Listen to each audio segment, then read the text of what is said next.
नमस्कार मित्रों, graduation mathematics के यूट्यूब चैनल में आप सभी का स्वागत है। आज हम ग्रेजुएशन बीएससी मैथमेटिक्स में डिफरेंशियल इक्वेशन सेकंड ईयर में चलने वाली बुक्स के बारे में अध्ययन करेंगे, शुरुआत करने जा रहे हैं। देखो, वास्तव में डिफरेंशियल इक्वेशन क्या होता है, इसकी परिभाषा क्या होती है, मेन मोटिव पे आते हैं। तो डिफरेंशियल इक्वेशन क्या होता है, इसके बारे में बात करते हैं। देखो, डिफरेंशियल इक्वेशन मैं सीधा इसको डी लिखूंगा, शॉर्ट एंड स्वीट में याद रख लेना। डिफरेंशियल इक्वेशन क्या होता है कि जिसमें डिपेंडेंट वेरिएबल, इंडिपेंडेंट वेरिएबल और डिफरेंशियल कोफिशिएंट, जिसमें तीन टर्म ऐड होते हैं। एक ऐसी इक्वेशन दे रखी है जिसमें डिपेंडेंट वेरिएबल हो, इंडिपेंडेंट वेरिएबल हो और डिफरेंशियल कोफिशिएंट हो। तो इस प्रकार की जो इक्वेशन होती है उसको हम क्या कहते हैं, डिफरेंशियल इक्वेशन कहते हैं। अब इसमें जिन तीन टर्म यूज हुए हम उसके बारे में बात करते हैं कि डिपेंडेंट वेरिएबल क्या होता है। जैसे हम एक अगर इक्वेशन के बारे में बात करें तो y equal to X plus 4 दे रखा है, कोई इक्वेशन दे रखी है। तो इसमें अगर y एक डिपेंडेंट वेरिएबल है, y एक क्या है, डिपेंडेंट वेरिएबल। क्यों y एक डिपेंडेंट वेरिएबल है? क्योंकि y किस पर निर्भर कर रहा है, x पर निर्भर कर रहा है। क्योंकि y का जो मान आएगा वो x में 4 जोड़ के आ जाएगा, इसका मतलब y एक डिपेंडेंट वेरिएबल हुआ। यहाँ x क्या है, x का मान हम मन चाहे कुछ भी वैल्यू यहाँ पुट कर सकते हैं। x के लिए कोई ऐसी बाउंडेडनेस नहीं है जिसके लिए कि y अलग से एक एग्जैक्ट वैल्यू हमें प्राप्त होगी। इसका मतलब यहाँ पर x क्या हुआ, एक इंडिपेंडेंट वेरिएबल हुआ जिसकी वैल्यू पूरा आर, अगर रियल की बात करें या फिर कॉम्प्लेक्स में सी, कुल मिला के x के हम कुछ भी वैल्यू यहाँ पर पुट कर सकते हैं।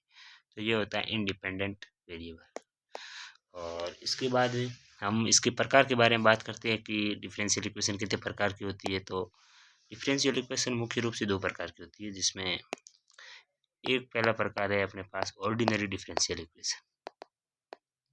Ordinary differential equation, ordinary differential equation. इस इक्वेशन में क्या होता है, ऑर्डिनरी डिफरेंशियल इक्वेशन के अंदर जो इंडिपेंडेंट वेरिएबल होता है, क्या होता है, इंडिपेंडेंट वेरिएबल।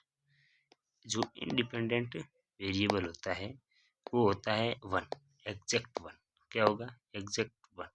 अगर मैं एग्जांपल के तौर पर अगर बात करना चाहूँ तो D Y by D Z plus D Y by D Z का अगर स्क्वायर प्लस इस पर ई की power X equal to X cube, ऐसा कोई इक्वेशन दे रखी है।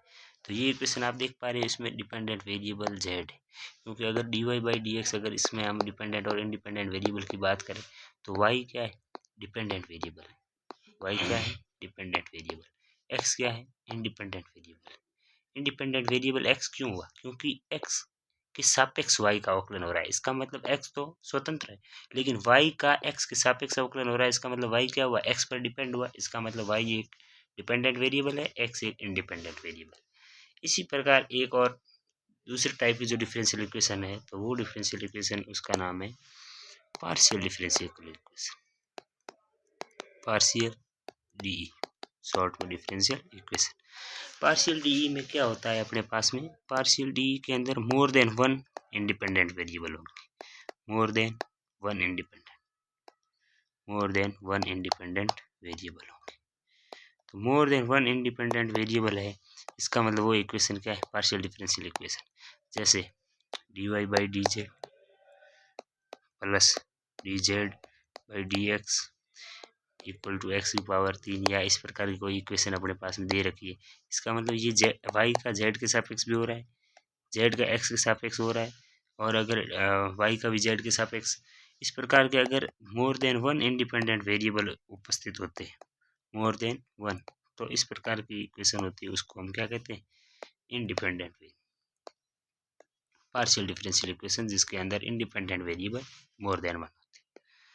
इसके बाद में नेक्स्ट टॉपिक अपने पास में है, वो है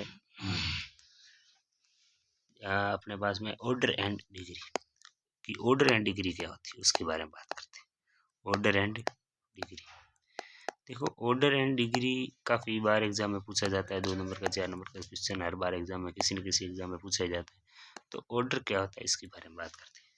ऑर्डर किसी भी डिफरेंशियल इक्वेशन के अंदर, यानी डी, किसी भी डिफरेंशियल इक्वेशन के अंदर हाईएस्ट ऑर्डर डेरिवेटिव क्या है, मैंने क्या बात कही, हाईएस्ट ऑर्डर डेरिवेटिव बस इतना शब्द याद रख लेना, आप ऑर्डर में कभी नहीं फंसोगे। हाईएस्ट ऑर्डर डेरिवेटिव क्या होता है? हाईएस्ट ऑर्डर डेरिवेटिव इसके बारे में बात करते हैं। देखो डिफरेंशियल इक्वेशन अपने पास में जैसे कोई d2y अपॉन dx स्क्वायर दे रखी है, प्लस dy/dx अपने पास में दे रखी है, प्लस अपने को x दे रखा है, सामने e की पावर x, ऐसा कोई डिफरेंशियल इक्वेशन दे रखी है। तो इस डिफरेंशियल इक्वेशन के अंदर क्या है? Highest order derivative. Highest order derivative का क्या हुआ? हाईएस्ट का मतलब मैक्सिमम डेरिवेटिव, और डेरिवेटिव मतलब अवकलन। तो ज़्यादा बार किसका अवकलन हुआ है पूरी डिफरेंशियल इक्वेशन के अंदर? तो वो होगा उसका जो ऑर्डर होगा, जिसका जो टर्म हाईएस्ट बार डेरिवेटिव हुई है, उसका जो टर्म, उसकी जो ऑर्डर होगा, वो ऑर्डर क्या कहलाएगा? वो करेगा डिफरेंशियल इक्वेशन का ऑर्डर कहलाएगा। ठीक है, तो इसमें इस जो इक्वेशन अपने पास दे रखी है उसके अंदर हाईएस्ट ऑर्डर कौन सा है?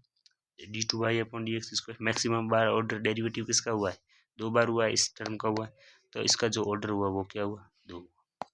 और अगर इसमें एक और कॉन्सेप्ट आता है वेरी इंपॉर्टेंट, कई बार एक क्वेश्चन में इसी साधारण क्वेश्चन ना देके उसके अंदर इंटीग्रेशन सिंबल दिया जाता है।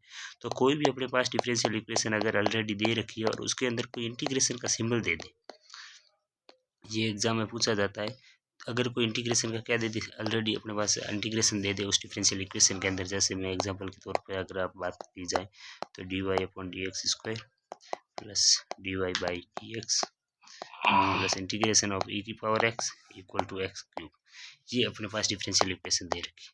इस डिफरेंशियल इक्वेशन के अंदर ऑर्डर इसका क्या हुआ? ऑर्डर मैंने कहा हाईएस्ट ऑर्डर डेरिवेटिव। तो हाईएस्ट ऑर्डर डेरिवेटिव इसके अंदर क्या है? मैक्सिमम बार अवकलित क्या हुआ है? 2 हुआ है। और डिग्री इसकी, डिग्री मैंने अभी आपको बताई नहीं है, ऑर्डर के बारे में बताया, तो ऑर्डर तक आप ध्यान रखें। तो इसमें ऑर्डर क्या होता है? देखो हाईएस्ट ऑर्डर डेरिवेटिव में ऑर्डर। अब इसमें ऑर्डर को ज्ञात करने के लिए अगर इंटीग्रेशन का सिंबल होता है तो पहले अपने को इंटीग्रेशन का सिंबल रिमूव करना पड़ेगा, क्योंकि अगर कोई डिफरेंशियल इक्वेशन दे रखी है उसके अंदर पहले से इंटीग्रेशन दे रखा है, उसको रिमूव करना पड़ेगा। रिमूव करने के लिए अगर किसी भी इंटीग्रेशन के सिंबल को रिमूव करना है तो हम डेरिवेटिव उसका डेरिवेटिव करते हैं, जिसके सापेक्ष करना होता है इसके अकॉर्डिंग। ठीक है, तो इसमें अपन एक बार क्या करेंगे, इसमें डेरिवेटिव करेंगे। तो डेरिवेटिव करने पर ये d की पावर 3y बन जाएगा और dx cube plus d2y/dx square plus e की पावर x का तो e की पावर x और 3x स्क्वायर। ये एक बार अवकलन करते इसमें इंटीग्रेशन का सिंबल हट गया और यहाँ डेरिवेटिव की पावर ऑर्डर बढ़ गया। इसका मतलब यहाँ ऑर्डर 2 नहीं होकर 3 होगा। एक का वेरिएशन आया कि नहीं आया? इसका मतलब अगर किसी भी डिफरेंशियल इक्वेशन के अंदर अपने को क्या दे रखा है पहले से, अगर एक अपने को पहले से ये क्या दे रखी है? इंटीग्रेशन दे रखा है, तो इसका मतलब पहले उस इंटीग्रेशन को अपने को सॉल्व करने पड़ेगा। इंटीग्रेशन को सॉल्व करने के बाद में अपने को उसके अंदर क्या करना पड़ेगा? इंटीग्रेशन को सॉल्व करने के बाद उसकी ऑर्डर ज्ञात करना पड़ेगा। अब एक टर्म आता है, काफ़ी इंपॉर्टेंट टर्म होता है वैसे, तो वो टर्म होता है, उससे कहते हैं डिग्री। ऑर्डर हो गया, अब बात करते हैं हम किसके बारे में? डिग्री के बारे में कि डिग्री क्या होती है। डिग्री के बारे में बात करते हैं। डिग्री क्या होती है? किसी भी डिफरेंशियल इक्वेशन की जो हाईएस्ट ऑर्डर डेरिवेटिव हुआ है, हमने ऑर्डर की बात कर ली, highest order derivative, highest order derivative वो ये ऑर्डर होता है इसका। तो जो हाईएस्ट ऑर्डर डेरिवेटिव है, हाईएस्ट ऑर्डर डेरिवेटिव है, तो इसमें जो maximum power, highest order derivative की मैक्सिमम पावर, बस ये इतना याद रखना। जो ऑर्डर दे रखा है उसकी पावर कुल मिला के बस, और वो भी मैक्सिमम पावर, सिर्फ पावर नहीं, मैक्सिमम पावर, वो उसकी क्या कहलाती है? डिग्री कहलाती है। जैसे एग्जाम्पल के तौर पर दे रखा है d2y/dx square plus dy/dx equal to e की पावर x। अब इसमें क्या करना है अपने को? क्या ऑर्डर और डिग्री दोनों ज्ञात करना है। तो इसका ऑर्डर क्या है और डिग्री क्या है, इस दोनों की अपन बात करते हैं। तो ऑर्डर क्या होता है? d2y/dx square. d2y/dx स्क्वायर मैंने कहा मैक्सिमम बार अवकलित कौन हुआ है, और इंटीग्रेशन का सिंबल है, पहले उसको हटाओ। इसके अंदर कोई इंटीग्रेशन का सिंबल नहीं है, इसका मतलब सेकंड नंबर केस तो कुछ लगेगा ही नहीं इसके अंदर। अब बात करते हैं सीधी इसके अवकलन सीधे ऑर्डर के बारे में। तो मैक्सिमम और डेरिवेटिव, मैक्सिमम डेरिवेटिव कितनी बार हुआ है? 2 बार हुआ है इस टर्म के अंदर। इसका मतलब इसकी डिग्री क्या हुई? 2 हुई। अब बात करते हैं इसकी डिग्री के बारे में। डिग्री क्या है? तो मैक्सिमम जो अवकलन हुआ है, इसका मतलब जो ऑर्डर है उसकी मैक्सिमम पावर, सीधी आंसर। यहाँ क्या ऑर्डर है? इसकी मैक्सिमम पावर क्या है? 1 है, तो इसका मतलब ये 1 मैक्सिमम पावर होना जरूरी है। तो ये होता है इसका ऑर्डर एंड डिग्री। तो आई होप आपको ये चीज़ें समझ आ गई होगी ऑर्डर एंड डिग्री के बारे में। और हमने आज इसके बारे में नॉर्मल इंट्रोडक्शन को समझा है डिफरेंशियल इक्वेशन के। नेक्स्ट वीडियो हम लेकर आएंगे इसके आगे सॉल्व करने के तरीके, डिफरेंशियल इक्वेशन का हल होता क्या है आखिर, इन सब के बारे में बात करते हुए सेपरेबल वेरिएबल मेथड है, होमोजीनियस लीनियर डिफरेंशियल इक्वेशन है, लीनियर डिफरेंशियल इक्वेशन है, उसके बाद में कांस्टेंट कोफिशिएंट है। पूरा पूरा सिलेबस एकदम कॉन्सेप्चुअल प्रॉब्लम्स के साथ में अध्ययन करेंगे। तो आज का इतना ही, इजाज़त दीजिए, नमस्कार, थैंक यू सो मच।